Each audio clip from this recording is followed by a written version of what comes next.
Hello, my name is Yun Chan. I'm from CKF, and today I'm gonna read the Grimm's fairy tales named Fundevogel. There was once a forester who went into the forest to hunt, and as he entered it, he heard a sound of screaming as if a little child were there. He followed the sound, and at last came to a high tree, and at the top of this a little child was sitting, for the mother had fallen asleep under the tree with child, and the bird of prey had seen it in her arms, had flown down, snatched it away, and set it on the high tree. The forester climbed up, brought the child down, and thought to himself, "You will take him home with you and bring him up with your Lena." He took it home, therefore, and the two children grew up together, and the one which he had found on the tree was called Fundevogel, because a bird had carried it away. Fundevogel and Lena loved each other so dearly that when they did not see each other, they were sad.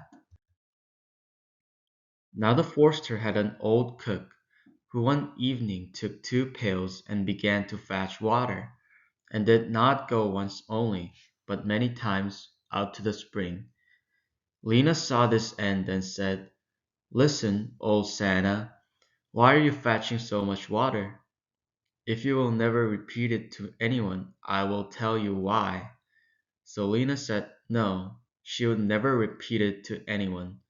And then the cook said, "Early tomorrow morning, when the forester is out hunting, I will heat the water, and when it is boiling in the kettle, I will throw it in Fundevogel, and will boil him in it." Early next morning the forester got up and went out hunting, and when he was gone the children were still in the bed. Then Lena said to Fundevogel, "If you will never leave me, I too will never leave you."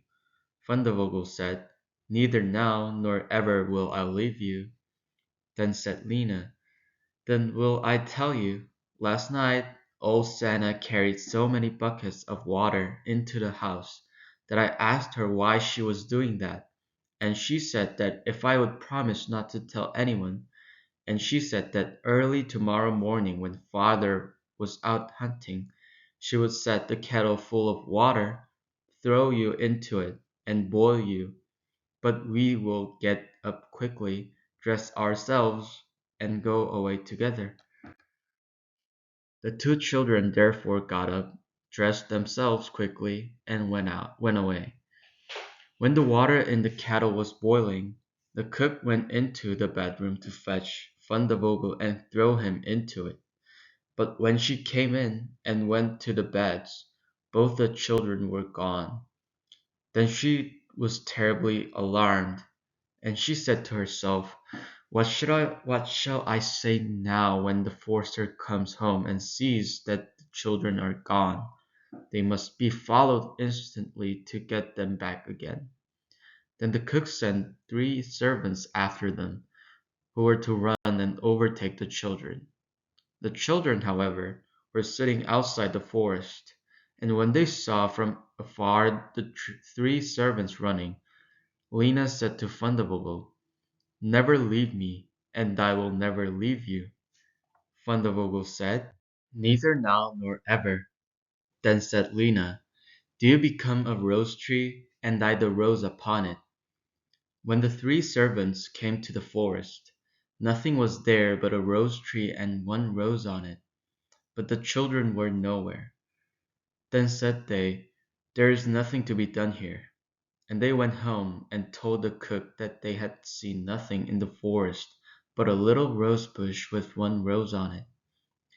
Then the old cook scolded and said, "You simpletons, you should have cut the rose bush in two, and have broken off the rose and brought it home with you.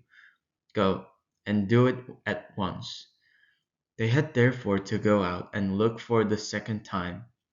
The children, however, saw them coming from a distance. Then Lena said, "Fundevogel, never leave me, and I will never leave you." Fundevogel said, Neither now nor ever, said Lena. Then do you become a church, and I'll be the chandelier in it. So when the three servants came, nothing was there but a church with a chandelier in it. They said therefore to each other, what can we do here? Let us go home. When they got home, the cook asked if they had not found them. So they said no. They had found nothing but a church, and there was a chandelier in it. And the cook scolded them and said, you fools, why did you not pull the church to pieces and bring the chandelier home with you? And now the old cook herself got on her legs, and went with the three servants in pursuit of the children. The children, however, saw from afar that the three servants were coming, and the cook waddling after them. Then said Lena, Van de Vogel, never leave me, and I will never leave you. Then said Van de Vogel, neither now nor ever. Said Lena, be a fish pond, and I will be the dunk upon it. The cook, however, came up to them, and when she saw the pond, she lay down by it, and was about to drink it up. But the dog swam quickly to her, seized her head in its beak, and drew her into the water, and there the old witch had to drown. Then the children went home together, and were heartily delighted, and if they had not died, they're living still. This is the end of today's fairy tales, and thank you for listening.